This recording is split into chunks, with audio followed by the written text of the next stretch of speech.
I think the first part of the class we'll go verse by verse, and then maybe the second part, we will take a moment and look together at just how we ought to use the Old Covenant. And the elders, if y'all have anything in particular you'd like to share or add, we would love to hear from you. We're fortunate to have elders and their judgment and their approach to things are to be recognized among the churches. God told us to submit to their rule. And as they look at matters, I just ran something by Rex because I don't quite know what to do. And I told him just to think about it. I was going to run it by Brother Hall, and whatever they said, that's really how I plan to proceed on it. Just because I really don't know. And I would respect what they would think about it. The dilemma is there's 3 cases of COVID at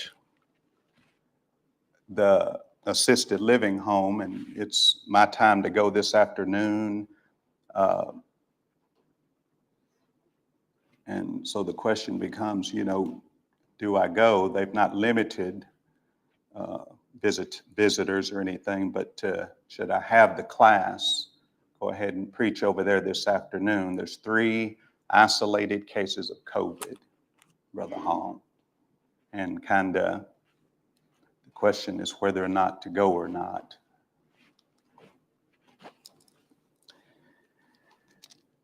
Peter in Galatians chapter 2 played the hypocrite, but here's how he did it.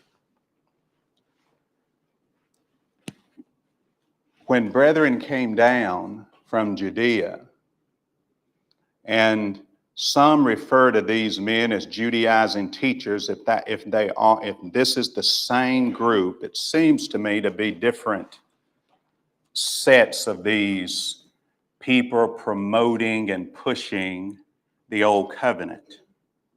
But be that as it may, they come down. And Peter had been associating with the Gentiles in that area at Antioch. But when they came down, he removed himself from these brethren that he had formerly been associating with. And I'd like to point out to you, that's the problem. See, these churches had been influenced. See, here's Peter. No, he wasn't trying to bind the Old Testament, but look at his problem. He did allow these brethren to influence him to do wrong. That's what this church is guilty of. It may very well be why he brought it up to them.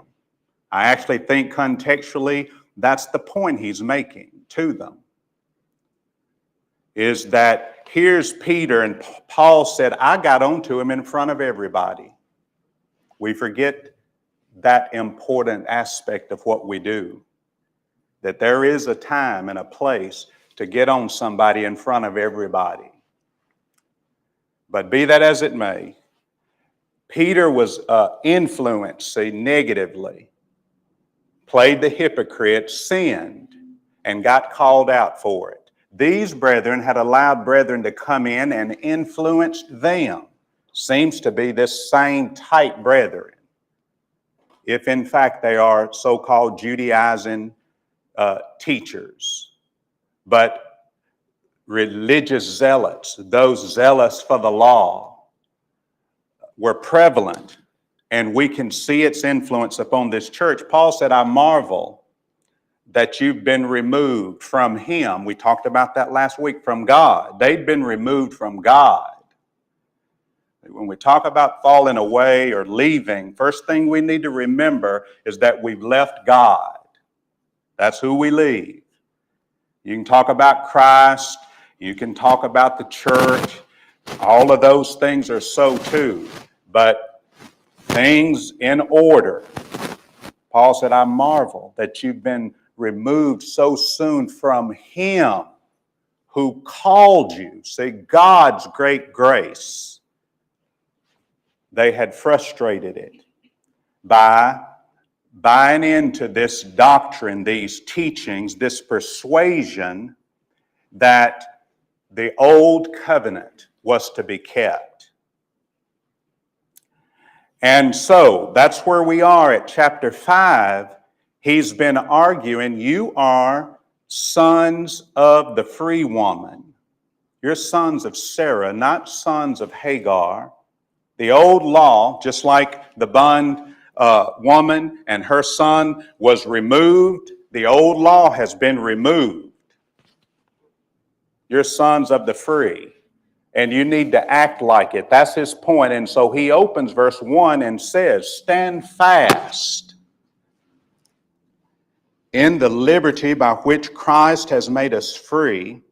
And then listen to this admonition. This is why we want to talk a little bit about how to use the Old Testament. He says, do not be entangled again with a yoke of bondage. Don't be entangled again with a yoke of bondage. Don't go back and pull things out of the old covenant. You can't do it. And he explains why. Listen to one of the reasons why you can't do it. There are a bunch of reasons why you can't do it.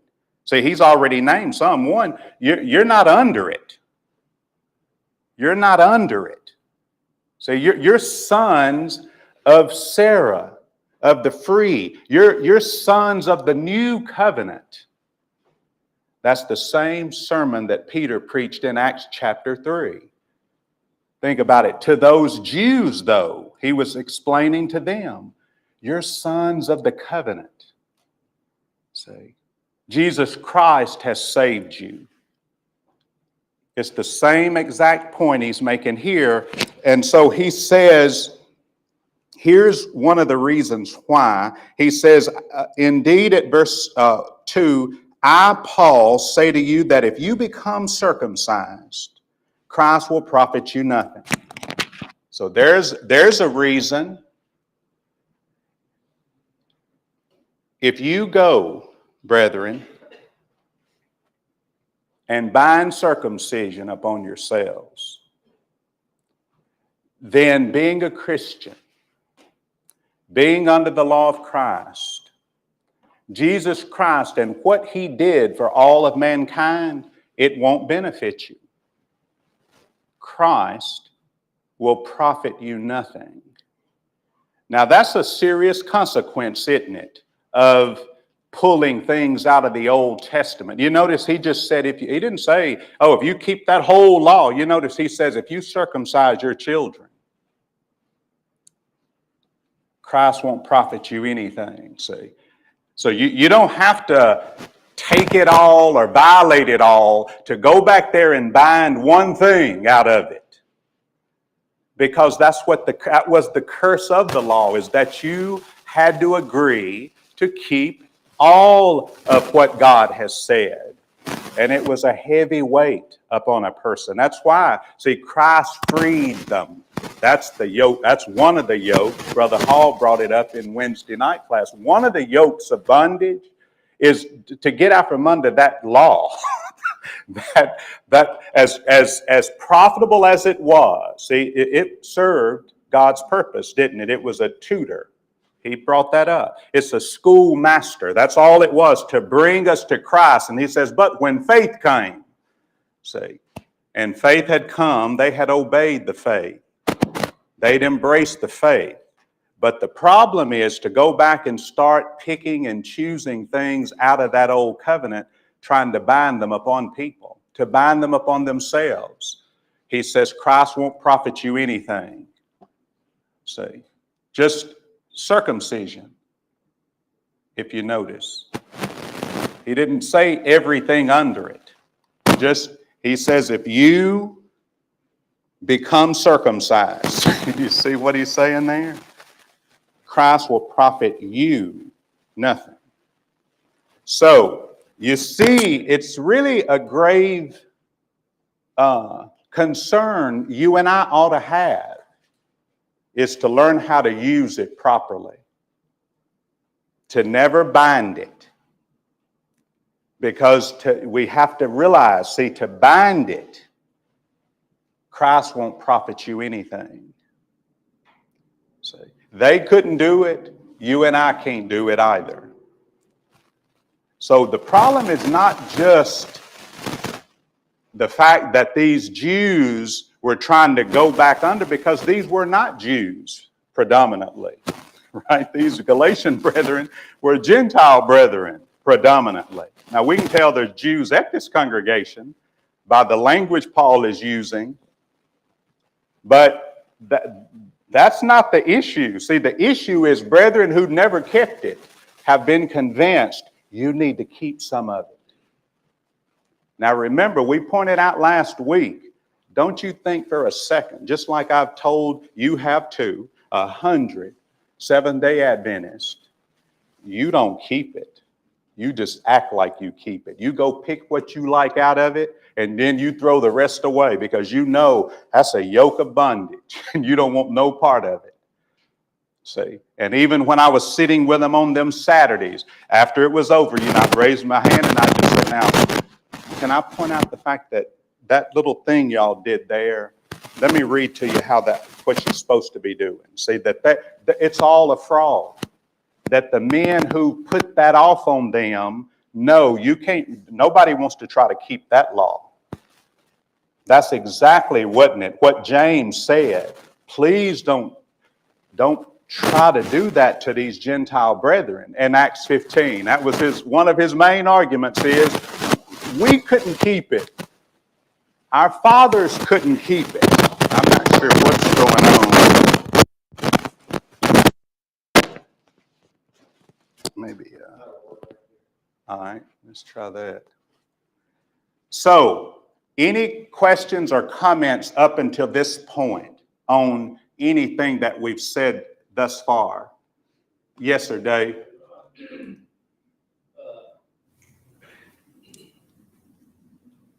Do you think us today, Christians today,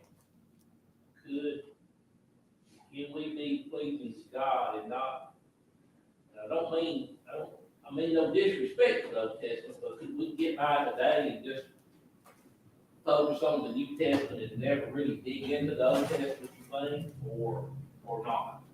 I'm going to comment on that a little later, but I'll comment on it briefly now, Dave. Brother Sutton used to say this, I believe it. You see if you believe it. If all you had was a New Testament, you could get to heaven. If all you had was a New Testament in the last days, if you just had the New Testament, that you could learn how to serve God and you could make it to heaven. Now, that's not to say we don't need the Old Testament, because God preserved it for us. That's why they were written, isn't it? The things that were written aforetime were written for our admonition, for our learning. And then he said this, upon whom the ends of the ages have come. That's us. It's written for us. The thing, they were written, preserved, I take it, is the idea for us. So to argue we don't need it, we ought not study it, would be just one of the most grievous, that flies in the face of the God of heaven who preserved it for us. And Paul, listen to this, Dave. Here's what Paul said in 1 Corinthians 10. I do not want you to be unaware, brethren, Now think about that expression. I don't want you to be unaware. And then he goes into how Moses, see, he's talking to brethren. He writes to the Corinthians and he says, I don't want you, Gentiles, to be unaware of how Moses, see, delivered God's people, how he baptized them in the Red Sea, and how every one of them is his point he's making. And then he says, but with most of them, God was not well pleased. See, I don't want you to be unaware. You'd be unaware if you didn't have it, wouldn't you? You see the point? You know, he wants us to study from it. See, wouldn't you be unaware if you didn't have a record of it? You couldn't read about what Moses, they're being baptized under the cloud and in the sea. And the fact that every Jew, everybody was baptized, just like you and I is his point, but hardly any of them made it. That's his point. You and I have to be careful. But it's preserved for us, see. And so it'd be a flawed thinking for a man to take what Brother Sutton said and to jump from if this is all you had, you could get to heaven, to arguing you don't need the old covenant. That wasn't his point at all. See, a lot of times it's what you emphasize, isn't it? Because when Paul gets into town in Acts chapter 21, see, that they had to meet. The apostles told him, we're going to have to meet. The brethren are going to need to meet, Paul, because they've heard that you're telling Jews who live among the Gentiles not to baptize their children. And we're going to have to deal with this situation, you see. Now, that wasn't true. Paul wouldn't he's telling folks this. If you try to bind circumcision, Christ will profit you nothing. That's what he was preaching. But that ain't how it got translated. They had heard he was telling moms and dads, don't you dare baptize your little boy. I'm saying baptized. Yeah, brother. Thank you, Brother Hall. Circumcise. Don't you dare circumcise your children. He wasn't saying that because Paul knew it didn't matter whether you circumcised them or not. He took Timothy and had Timothy circumcised. So that wasn't his point, but that is how it got translated. It got back somehow to these brethren. Paul hated the law. Paul was against the law. See, so having said that, Dave, if that answers your question, yeah, we absolutely need it. But then here's another problem with trying to bind it. He says, now Christ won't profit you anything. But then in verse 3, he says, I testify again to every man who becomes circumcised that he's a debtor to keep the whole law. Wow. Now there's your problem. You might say, now there's the elephant in the room. It's to go back there and pick out something. Boy, you find something that maybe supports an argument you like. That's fine if you see something you can learn from it. But you can't bind any elements of it upon anybody in the last days. See, there's the problem, because once you go pick out what you like back there, you have to keep it all. There's the problem. Every word of it too. You don't get to go pick out, oh boy, this right here says, God hates liars. That's right. We learn a lot about his attitude toward things he hates with that old covenant. See, there's a lot you might like and things to learn, but we can't bind any of it upon anybody. It's not to be bound, because you have to keep all elements of it. And I read it last week so we could emphasize what the curse was. See, and you can appreciate and be thankful we're not under it. And although it was wonderful, Paul argues in this book and in the Hebrew book, if he's the writer. And I said, if he's the writer. So just keep that in mind, that there's no Christ won't profit you anything if you try to go back there and pick out things you like. And also, you have to just remember, when you go back and get something, get it all. When you go pick out what you like back there, and we all got our favorite parts of it, but let's just learn from it. Because you start trying to tell somebody, in other words, that's why I don't put an Old Testament passage. When I'm arguing something's right or wrong, I put a New Testament passage beside it. Because things aren't wrong because the Old Testament said it. They're wrong because the New Testament said it. Thou shalt not steal. A lady at work quoted that to me the other day. And I thought, yeah, that's right. But let me read to you why stealing is wrong for you and I. Ephesians 4:28. Let him who stole steal no longer. See, I can get it knocked out with that verse. That's why it's wrong for you and I. Not because Moses wrote the 10 Commandments on a piece of stone. See, that's the difference of not binding it. I can go back there and learn from it. But it's not wrong because Moses told the Jews not to do it. It's wrong today because God said, don't steal. That's why it's wrong. And that sometimes, brethren, isn't it? That's a tough one, isn't it? To keep separated, but we must. And anything that we ought not do or do, we're furnished. We're thoroughly equipped. Glenn and then Brother George. It serves for more than just the purpose of the law.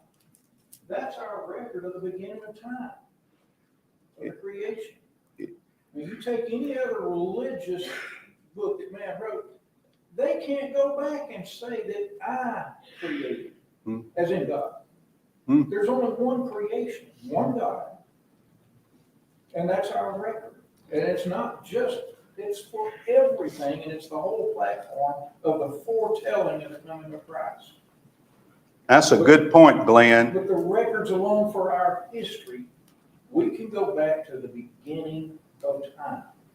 Man can't find it in himself. They're still looking billions of years, what they know.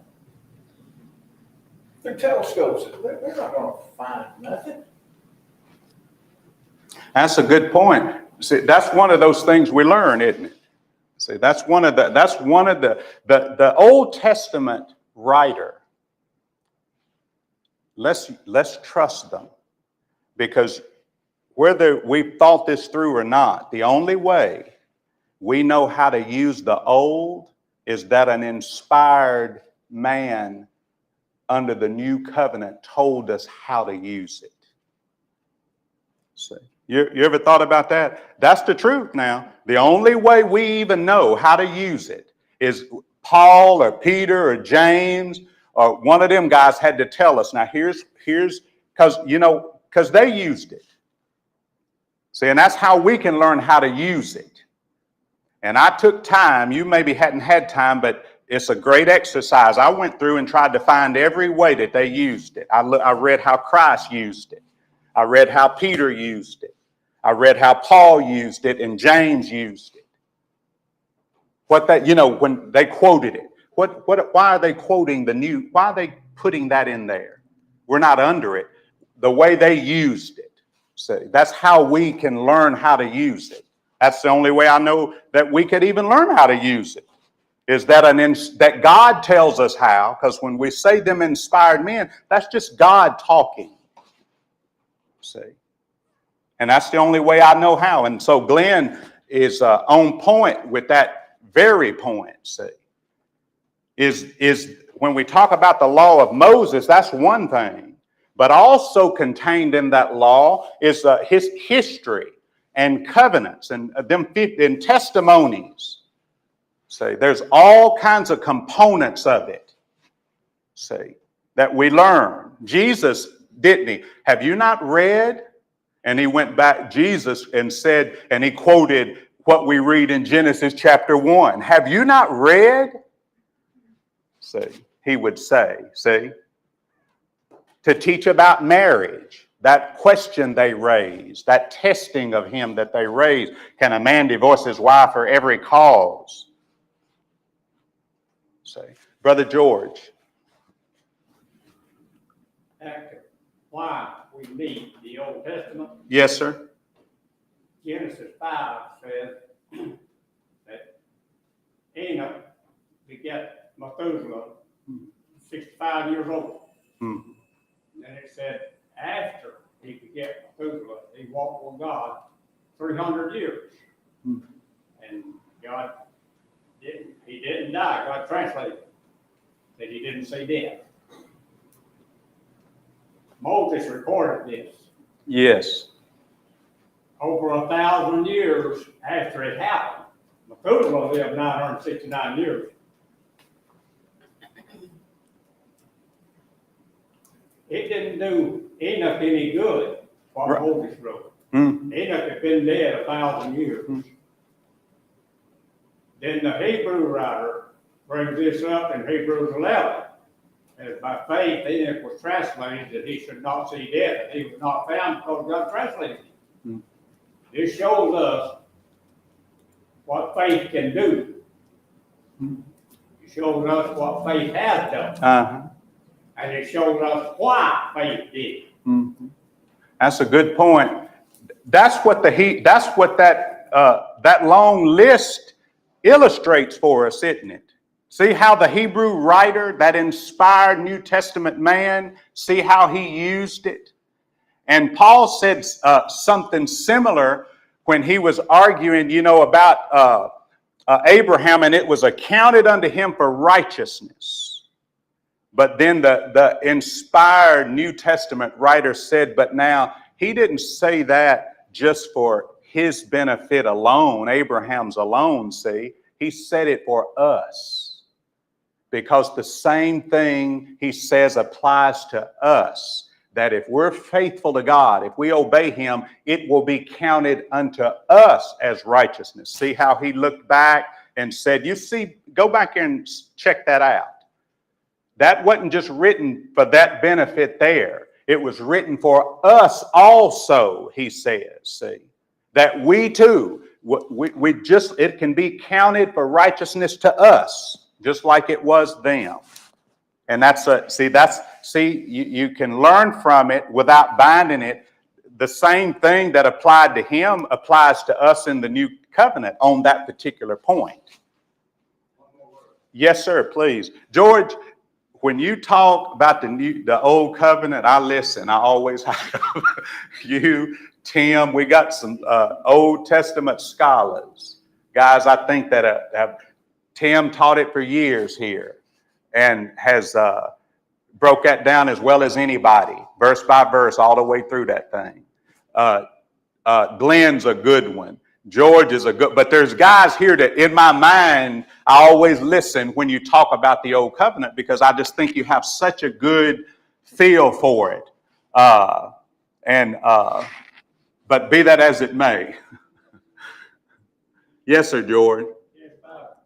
Said Enoch walked with God 300 years. The prophet said, can two walk together except they be agreed? Mm-hmm. That's right, isn't it? If you can't learn something from that, you can't learn anything. See, it's just simple in that way. And you can learn that. There's nothing to bind, is it? It's understanding, see, how life works. It's explained there for us.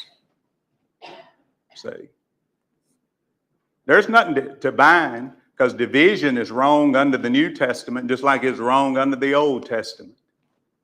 Yes, sir. This goes along with what Glenn was saying earlier and what you just made. There's a difference in recognizing facts that are taught from the Old Testament versus trying to find something as law. Yes, appreciate that. That's a great point. It's in the notes to elaborate on a little bit Because that law, just like the New Testament, when we were teaching in the Corinthian letter, we tried to explain that this new covenant not only involved law, see, but there's some a historical perspective we find in the book of Acts, where some like kind of a record is detailed for us.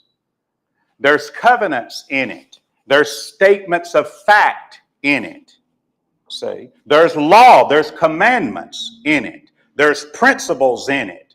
See, and that's what you find under this Old Testament. There are lots of statement of facts. The Proverbs are primarily that. Truisms. Things that are generally true. Doesn't mean that there are any exceptions, but things that are generally true about life. And a lot to learn and gain from all that wisdom. Be neglectful not to take from it what we can, not to learn all that we can. But I appreciate that good point, Dylan. So, two problems, right? You have to keep it all if you go grab something back there. Another problem, right? Christ won't profit you anything, but then he gives another reason. He says, you've left the faith. Did you notice that? He says, you, at verse 4, have become estranged from Christ, you who attempt to be justified. There's the key. Our justification. That's why I said what I said earlier. See, is that things are right because the new covenant said it. A thing is wrong because the new covenant condemns it. Although the old covenant might condemn it. Although the old covenant might have justified an action back then. Because what you find is these blanket statements of like this isn't true, but people say it all the time. You know, they'll say, now, if God didn't like it back then, he sure don't like it now. I'm going, really? Because I can find a bunch of things he didn't like back then that's okay now. So that's not true. See, like all the dietary concerns and problems and regulations back then, you can eat anything you want now. Fish, steak, crawl, fly, no legs, lame. You can just eat whatever you want to eat now, but not back then. And anybody in here with any blended cloth, this shirt's blended, as illegal back then. Can wear mixed garments with two different wool and linen. He's, nope, as out. See. You could divorce a woman back then, say, because she found some uncleanness in her. You can't do that under the new covenant. And she could go remarry somebody else if you did that to her. But Jesus says, whosoever marrieth her that is put away committeth adultery. You can't do it under this New Testament. See, so to go back there and start trying to bind and argue from it, it's very problematic because, one, you'll find things that were wrong back then. Some things are authorized now. And some things that were authorized then, swearing, is unauthorized now. Swear not at all, Jesus would say. See how it works? See? So you don't go back there fooling around with that outside of just learning from it. Because these blanket statements of he didn't like it then, he don't like it now, there ain't a word of truth to that. See, that we have to actually study and dig in, read what he didn't like back then, and then you get up here in this new covenant, and you need to study and learn it so you know how to behave, how to act. Because some things back then, again, might have been authorized or okay to do that aren't now, and vice versa. That's the absolute truth about it. See. Any other questions, comments, or thoughts along those lines? One point that I think may need clarification, and I'm sure that all understand this. It says all things were written aforetime, written for our learning. Yes, sir. That is broader than the Old Testament. When we start talking about creation, We talk about Abraham, we talk about Noah. Those things have nothing to do with the law. Mm. And yet they were written for our learning. Mm. So if we're going to talk about, while we don't bind the Old Testament, then we would have to be more specific. But you are being specific about those things. But when we talk about the creation, that has nothing to do with the law. We take Noah and the flood. We can learn the lessons of generic and specific authority. Has nothing to do with the law. So my point being is, when we're talking about why the law was given, then we would not go back and entertain those other things, which are good things that we've learned, but have nothing to do with the law. I'm going to address that issue where there's a sense in which all of the Old Testament is the law, but not the law of Moses, isn't it? See, because here's a law. Here's a law that if you shed man's blood, by man's blood you should be shed. You're to die. God authorized way before the law, way before Abraham, way before Moses, that a person ought to be put to death if he shed a man's blood. And so we find law, but what Gerald is talking about here, and the Bible makes these distinctions, when we talk about the law of Moses and that covenant, those 10 commandments is referred to as the law of Moses. And then the subsequent, like what we read in Leviticus and Deuteronomy, the restating of the law, that's a part of that law. See. Do you think that Galatians is dealing with specifically the law of Moses or the law as a whole? It would be just based upon what he's saying, what it sounds like is the law of Moses. And the reason I say that is because the language is using, Moses is being singled out in these things. The law of Moses is being singled out, is why I believe that that's primarily what he's dealing with. I can illustrate. Here's what teaching about this will get you. I hope everybody understands we're not haters of the law. These conversations here can help us, and particularly our young people, so they can learn how to argue and use the New Testament effectively and how to use the Old Testament. That a lot of times you don't have these kind of conversations, and I think there's a great benefit in them. But listen to what the Jews were claiming about Paul. So now after 7 days, this is Acts 21:27. Now when the 7 days were almost ended, the Jews from Asia, now he'd been in Asia, and this is where Demetrius and them gets after them. Paul gets incarcerated, involved in all of this mess. But here's these Jews from Asia, seeing him in the temple, stirred up the crowd, crying out, "This man teaches all men everywhere against the people." Paul hates Jews. "The law of Moses, and this place, the temple." Paul has been running around this world teaching everybody he hates. Paul don't like Jews, he don't like the temple, and he certainly don't like the law of Moses. Now that's absolutely not true. What Paul's teaching is what I'm teaching here this morning.